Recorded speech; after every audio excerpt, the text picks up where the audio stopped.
ഞായറാഴ്ച ഹെലികോപ്റ്റർ അപകടത്തിൽ കൊല്ലപ്പെട്ട ഇറാൻ പ്രസിഡന്റ് ഇബ്രാഹിം റൈസിയുടെ മരണം സംബന്ധിച്ച് നിരവധി അഭ്യൂഹങ്ങളാണ് പുറത്തുവന്നുകൊണ്ടിരിക്കുന്നത്.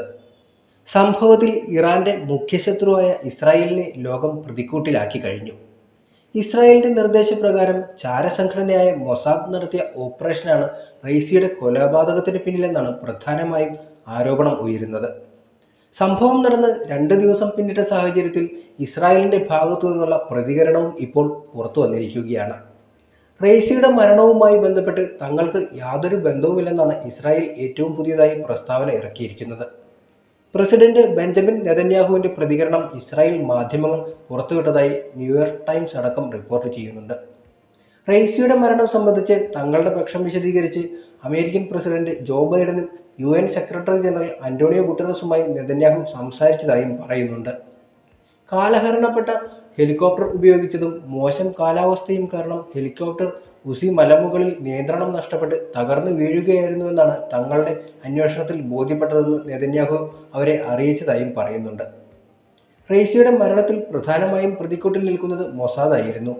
എന്നാൽ ഇതുവരെയുള്ള ചരിത്രം പരിശോധിച്ചാൽ ഒരു രാജ്യത്തിന്റെ തലവനെയും നേരിട്ടുള്ള ആക്രമണത്തിലൂടെ അവർ വധിച്ച സംഭവം ഉണ്ടായിട്ടില്ല.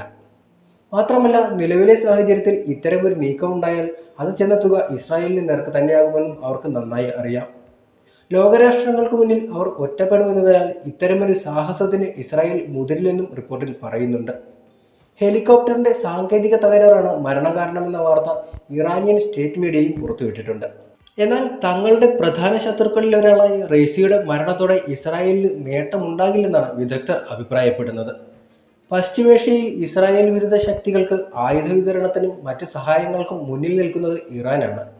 റൈസിക്ക് പകരക്കാരനായി മറ്റൊരാൾ വന്നാലും ഈ സമീപനത്തിൽ മാറ്റമുണ്ടാകാനിടയില്ലെന്നാണ് വിലയിരുത്തൽ. കാരണം പ്രസിഡന്റ് പദവി പേരിന് മാത്രമാണെന്നും ഇറാന്റെ യഥാർത്ഥ ഭരണം കൈയാളുന്നത് പരമോന്നത നേതാവ് അയത്തുള്ള ഖൊമേനിയും ഇസ്ലാമിക് റവല്യൂഷണറി ഗാർഡ് കോർപ്സുമാണെന്നാണ് പറയുന്നത്.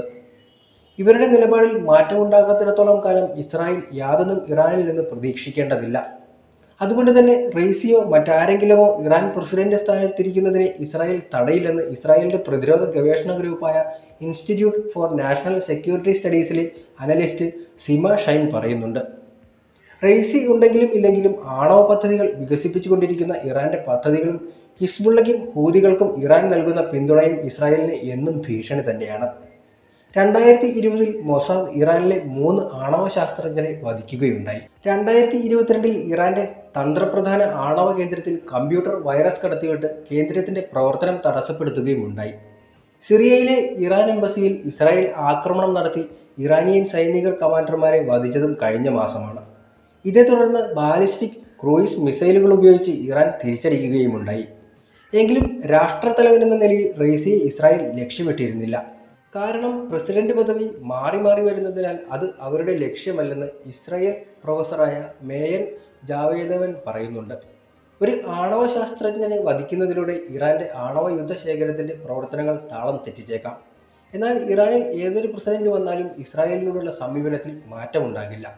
അതുകൊണ്ട് എല്ലാ പ്രസിഡന്റുമാരും ഇസ്രായേലിന് ഒരുപോലെയാണെന്നും അദ്ദേഹത്തെ വധിക്കേണ്ട കാര്യമില്ലെന്നും അദ്ദേഹം കൂട്ടിച്ചേർക്കുന്നുണ്ട്. എന്നാൽ ഇറാൻ ആണവ ശാസ്ത്രജ്ഞർക്ക് ഇസ്രായേൽ ഭീഷണിയാണെന്നും അദ്ദേഹം പറയുന്നു. അതേസമയം ഹമാസിനെ സഹായിക്കുന്ന ഏതൊരു ശക്തിയും തങ്ങളുടെ ശത്രുക്കളാണെന്നും അവരുടെ അന്ത്യം കാണും വരെ പോരാട്ടം തുടരുമെന്നും അതിന് തടസ്സം നിൽക്കുന്ന ആരെയും തച്ചുടയ്ക്കുമെന്ന ശക്തമായ നിലപാടിൽ മാറ്റമില്ലെന്നാണ് ഇസ്രായേൽ ഇപ്പോഴും പറയുന്നത്.